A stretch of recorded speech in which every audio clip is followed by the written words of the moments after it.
As you know, at the beginning of this session, there was much talk about a tax cut.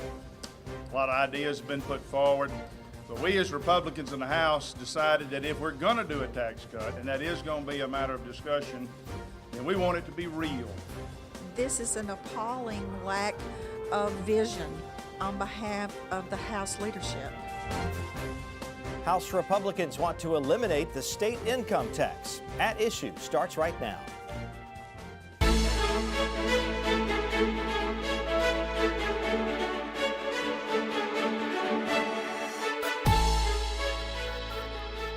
Hello and thank you for joining us. I'm Wilson Stribling. Welcome to another edition of At Issue, where we discuss and debate the critical issues facing the state of Mississippi and how these issues impact you. And we want you to share your opinions and comments with us. Just go to facebook.com/MPB Online News. On Twitter, our handle is @IssueMPB. Also visit our webpage, mpbonline.org. Well, the big talk at the state capitol this week, taxes. House Republicans are proposing legislation to eliminate the state income tax. The price tag, $1.3 billion. The plan would phase out the income tax over the next 15 years. Here are the highlights of the plan. The 3% tax bracket would be cut out by 2019, the 4% bracket by 2022, and the 5% bracket by 2030. The catch is 3% revenue growth would be required. House Speaker Philip Gunn and the author of the legislation, Representative Brad Mayo, talked with us about the plan. As you know, at the beginning of this session, there was much talk about a tax cut. A lot of ideas have been put forward. But we as Republicans in the House decided that if we're going to do a tax cut, and that is going to be a matter of discussion, then we want it to be real. We want it to be significant. We want it to count. And we want to give a meaningful tax relief to the working families of Mississippi. And I believe the plan that we brought forward today does that. What we're talking about is a 15-year phase out of the income tax. And that will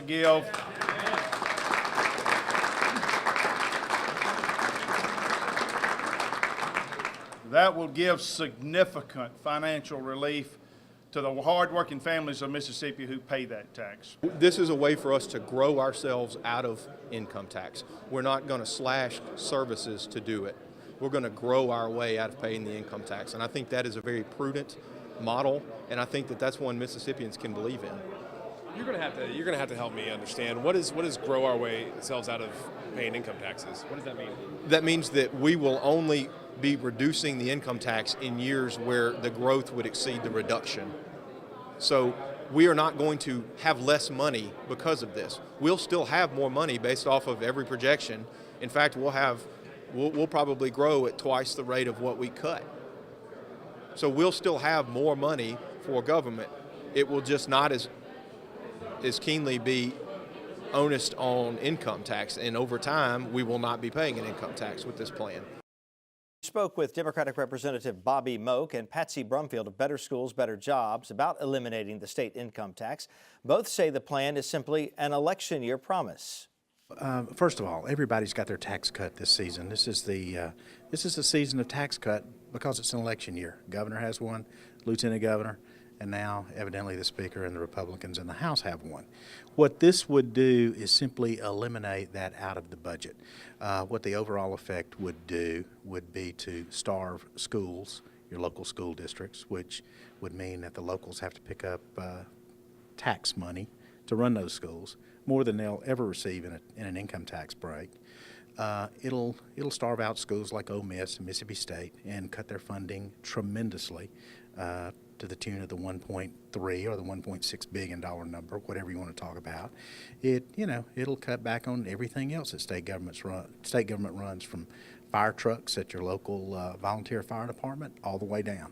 Look at Kansas, look at North Carolina. They have tried to do this, and they have caused recession to occur. This is just a matter of shifting the taxes from the state to your municipalities and your county governments. They are the ones who are going to have to put on additional property taxes to support our schools, to support their roads, their bridges. This burden, this financial burden, is not going away. It's just that the state, the leadership in the House, proposes to just throw it overboard into the laps of mayors, aldermen, and supervisors. I can't imagine that they're feeling very good about that right now. Well, this is generating a lot of feedback on our MPB Facebook page. Jay writes, "It should have been done long ago. You can't tax yourself into prosperity, but if you give the people the money that is theirs, that they have earned, they will spend it. It will generate more tax revenue in the long run. Been proven time and again." Deanna Graves says, "Horrible idea. Pure campaign posturing. We are the poorest state in the nation. Where do we get off throwing away money? Insane." Well, while House Republicans push their tax plan, Senate Republicans are pushing a plan of their own that targets individual and business taxes. The $400 million plan calls for eliminating the 3% tax bracket on individual income, reducing the tax burden on small businesses, and removing the franchise tax on business property and capital.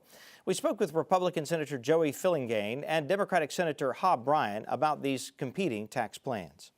I believe Mississippi is taking too many taxes from people who are paying them, and that those people could use those dollars to reinvest in their businesses, in their homes, in new cars, things of that nature. And I think under this tax cut proposal, we still will be having enough state revenue to fund our priorities, while at the same time giving the taxpayers a much-deserved break. You know, states that have gotten rid of their income tax, which part of the Senate's tax cut plan would do, have raised taxes on property taxes, local taxes. Right. You know, if these two mesh up so well, at least on that front, are you concerned that maybe local municipalities will have to raise taxes to supplement their incomes? Well, you know, that was a discussion that we had while we were crafting this particular plan, and we were very cognizant of the impacts that this particular proposal would have on local municipalities. So that was certainly factored in, and that's the reason you don't see any taxes in here that would take money directly from the counties or the municipalities. Because, you know, some taxes we take monies and we distribute back a portion of those dollars back to the locality, be it the municipality or the county. So we were very careful not to touch any of those revenue sources because we didn't want to put additional burdens on the county governments or the municipal governments. So there's no concern to you that this will in any way, shape, or form hurt the public education system or the transportation system here in the state? No. The state of Mississippi has serious basic government functions that we're not fulfilling. We have a $20 to $25 billion investment in our state highway system. The revenue that we're getting and that we're going to get from the gasoline tax is inadequate to maintain that system, let alone construct new roads that we need. No business, no responsible person would let a $20 to $25 million asset just go to waste. And yet that's what we're doing when we don't properly maintain our roads. We need to take some of this money and use it to maintain the highways that we have. That's a much more important thing to do for future generations than this election year tax cut. We have a law that requires us to provide a certain amount of money for the public schools to operate. The adequate education program provides just the basic core revenue that school districts need for basic core education. We're underfunding it by $250 million. And we're choosing, this is a choice the legislature's making, not to properly fund public education and instead have tax cuts. The same is true with community colleges and universities, which are being underfunded. It's just not right to fail to educate children, and it's just not right to fail to maintain our basic infrastructure just so we can have a $400 million election year tax cut. Well, we asked the state economist, Dr. Darren Webb, about how these tax proposals would impact the state if they were to become law. He says, quote, "The two tax plans would bring dramatic and complex changes to our revenue system. It's not something that can or should be examined quickly. In general, eliminating taxes will provide individuals and/or businesses with more income, most of which they will spend on additional goods and services. On the other hand, the elimination of tax revenue will reduce government spending, all else equal, and this reduction can create a fiscal drag on the economy. In Mississippi, roughly 80% of state government spending is on payroll, so reduced tax revenue can lead to reduced jobs. It may be that incentivizing work and hiring outweighs the reduction in government workers and payroll, or it could go the other way." It can be extremely difficult to predict which effect will be stronger, as evidenced by the mixed results in other states from similar tax policy changes. Until we examine these proposals more closely, we cannot predict their impact." End quote. Well, the topic of taxes leads us to our at-issue roundtable. Austin Barber is a Republican strategist. He's the founding partner of the Clearwater Group. Brandon Jones is a Democrat. He's an attorney and the executive director of a political action committee called the Mississippi Democratic Trust. Gentlemen, welcome as always to At Issue. Thanks. All right, let's talk about this. These competing tax cut proposals. Austin, is this not just election year rhetoric to get people excited about a candidate who's going to vote to lower their taxes? No, and I hate to disappoint Patsy Brumfield and the education lobby. This is not, some bouquet, some Valentine's Day, late Valentine's Day bouquet for voters in election year. Look, I think Brandon, I'm probably like a lot of voters around the state who are pleased that Republicans are doing what we asked them to do when we put them in office, which is to go talk about good conservative governing operations. And of course, a key principle of that is tax cuts. And you've got the Speaker of the House, Philip Gunn, and Lieutenant Governor Tate Reeves, as well as the governor, who are talking about serious ways on how we're going to lower the tax burden on businesses, on individuals, and of course small businesses as well, Main Street businesses throughout the state. And I think that's very pleasing to me and probably tens of thousands of other voters around the state. We've had maybe 12, 15 different kind of forays into tax kind of management by the Republican leadership. It's going to be curious to see how they handle in their final act running a state without any money, because that appears to be what they're offering us at this point. Look, if you look at Forbes and their list of best businesses, best states to do business in, Mississippi is at 50th. And the reason for that has very little to do with our tax structure. When they talk about, and we're talking about Fortune 500 companies, when they're weighing the various states, they're looking at quality of workforce and they're looking at quality of life. And these plans don't touch either one of those.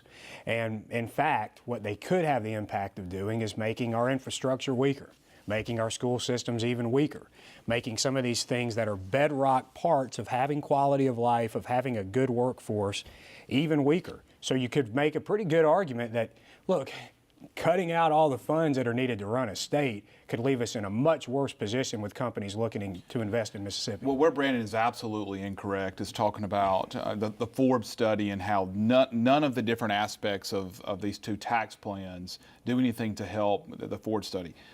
When you look specifically at Lieutenant Governor Reeves' plans, he's got the three-phase plan: eliminate 3% tax bracket on individual income tax, self-employment deduction, but most importantly, I think, is getting rid of the corporate franchise tax. The corporate franchise tax, and I'm sure viewers throughout the state are about to fall asleep when we talk about the corporate franchise tax, but essentially it's double taxation. Nobody is for double taxation. These are businesses, whether they're domiciled in Mississippi or not, who are having to pay income tax, corporate income tax, then they're having to pay a state franchise tax. That hurts their ability to be able to expand. And what happens when they expand? They hire more people, they build more buildings, more construction jobs are created. So I completely disagree with Brandon on that.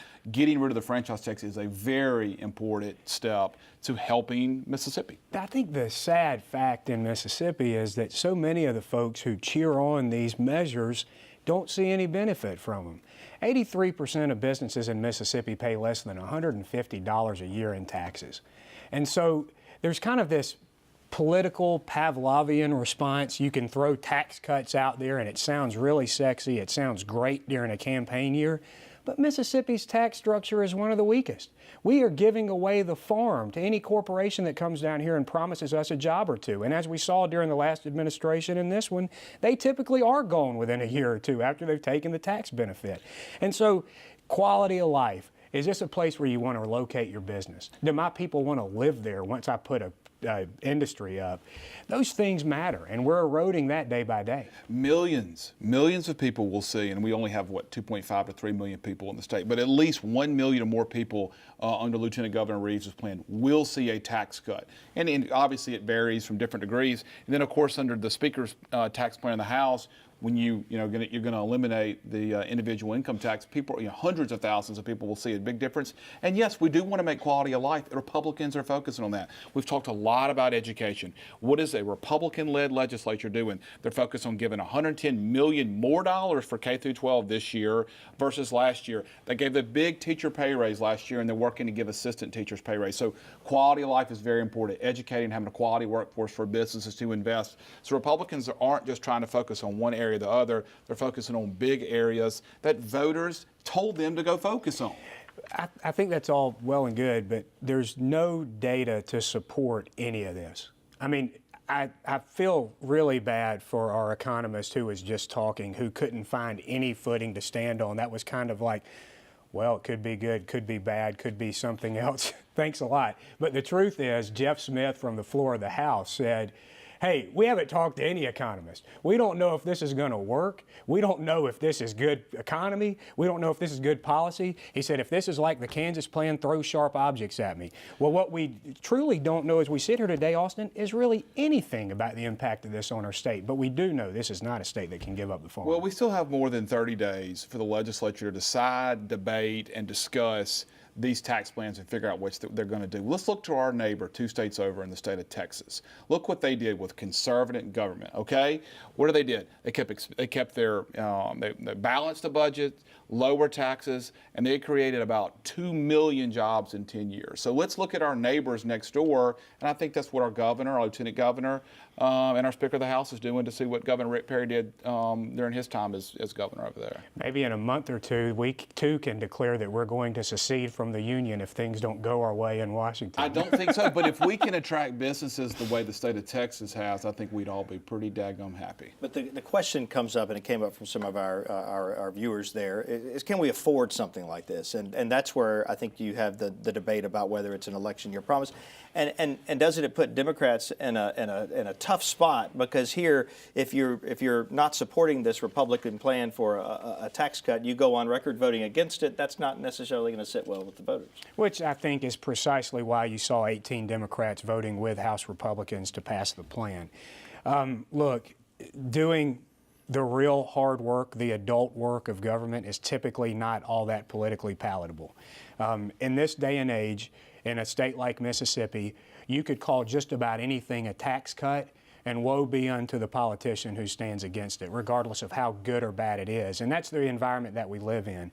But I do think that we owe it to ourselves and to our state to count the cost. And $1.7 billion, a third of our state's annual budget, the prospect of that being stripped out, goodness, we're already complaining that we can't fund education. We're already complaining that we can't rebuild roads and bridges. I just shudder to think where this leaves us. Democrats are the only ones that are complaining about not being able to fund education or repair roads and bridges. Republicans under Republican leadership are giving education more, $100 million more this year for K through 12. But if we look, and we talked some specifics about the Senate plan, when we look at the House plan, there's some key points to the House proposal. When you look at a family, and of course this is over 15 years, and there's triggers in there to make sure that you got to have 3% growth in order for these to go through. But a Mississippi family that makes $30,000 a year, they'll get a $1,350 raise per year that they don't have to pay in state taxes. $50,000 a year families, about $2,300, and then $70,000 or more, you see it go close to $3,500. And I think it's a very puzzling strategy, what Bobby Moken said to Jeff Pender in the Clarion Ledger, saying, look, I'm against this, but I'm going to go vote for it. And I urge my colleagues, my Democrat colleagues in the House to go vote for it. That is going to be tough to stand by that with voters saying you're against something, but you're going to vote for it. Very John Kerry-esque from 2004. I think that Leader Moak didn't want to give any Republican politician a layup in the upcoming election. They knew Austin would be drafting postcards that would say, this guy voted against the tax plan. But I also think that math is a little bit fuzzy. I think that the math Austin just read came off of the back of a napkin from the Mayflower that Speaker Gunn had on him. The truth is, what an economist, the Mississippi Economic Policy Center says, is that folks that make $80,000 may see $1,000 in a tax decrease. Folks at the $28,000 to $45,000 may hope to see $667 $7 in a tax decrease. This is not some pie in the sky, change your quality of life. All of a sudden, we're reinvesting in Mississippi type numbers. Again, the good thing is we'll have 9 or 10 months this year for our candidates for statewide office, like Tim Johnson, who tried to pass the highest tax increase in Madison County history when he was head of the Board of Supervisors, who's going to run against Tate Reeves, and Tate Reeves can talk about what he is doing and has done as lieutenant governor, and so forth through other legislative races. So voters will get to see this conversation throughout the year, which I'm very happy about. I just lost a bet on how long it would take you to get back to Tim Johnson. I will still say Madison County has the second lowest tax rate in the entire state. What are you crying about? No thanks to him. But again, he's the standard bearer for the Democrat Party. I don't know if there's another candidate yet. I may just not know if there's another candidate in that race for the Democrat primary. All right, for we'll governor. let it stay there. I hope the debate in the Capitol is as lively as the debate we've had about the tax proposals here now. Thank you, gentlemen. We appreciate it as always. Here's more of your feedback on eliminating the income tax from our MPB Facebook page. Todd Wyndham writes, so if I understand this correctly, they won't fund education at 100%, even though they promised to do so, but they are going to eliminate a revenue stream? I'm financially conservative and in favor of small government, but I don't agree with this at all. If this were my small business and I tried this, people would disassociate themselves from me. Tony Davis says, that's great. So this means the state has the funds to replace or repair all bridges and state roads and fund Mississippi's public schools beyond MAEP and give those other tax cuts the Republicans want to give businesses. I didn't know we were doing so well. Obviously, we would repair infrastructure and fund schools before they would consider such a thing, obviously. Nathaniel Collins says, my state tax is one of the few taxes I pay that I don't mind. It's not that bad and actually has good purpose. I would rather pay less federal or Social Security than lose state tax. They will most likely raise our sales tax higher. We really can't afford to lose that revenue. Sammy Moon says, until we can fully fund education, health care, infrastructure, and other critical needs in this state, forget this political pandering idea. It has only exacerbated problems in other places, and we have no need in this state for more problems. Katrina Stokes says, Tennessee doesn't have a state income tax, but their sales tax is higher. As far as I can tell, they have the same problems Mississippi has. Perhaps if we elected people who know how to properly budget finances, we might see some improvement. Just some of your thoughts on this issue today. We're now joined by MPB's Paul Boger to talk about what he's hearing from lawmakers at the Capitol. Paul, good to have you with us. Hey, Wilson. What are you hearing about these tax cut proposals? At one time we had 3 competing tax cut proposals. 3, now it's down to 2, and it's 2 big ones. You know, the elimination of the income tax has probably taken the Capitol by storm this week. It came out of nowhere on Monday. Tuesday it was passed in the committee. By Wednesday it was through the House. You know, it's a big thing, and Republicans are saying exactly what you heard from Austin. It's going to be great for the state. It's going to put more money into taxpayer pockets, and that's going to allow them to do with what they will with it. Democrats are saying just the complete opposite. It's going to hurt the state financially. It's going to hurt schools, roads, bridges. You know, it's really kind of who you talk to. Talking to an economist, they're saying, again, kind of split down the middle. Some are saying it's great, some are saying it's bad. So we'll have to wait and see how the votes go. We'll have to wait and see. You know, what I am hearing, though, is that the income tax plan probably has little chance of making it through the Senate. The Senate's plan probably has a little bit more popularity in the House because it's more feasible for most people. The one that includes some of the business tax cuts as well. Yes, the lower of the 2. All right, we know you'll keep an eye on that one for us. We've talked about special education vouchers, these vouchers that families with special needs children could get to take their children to other schools or other facilities of whatever kind to get special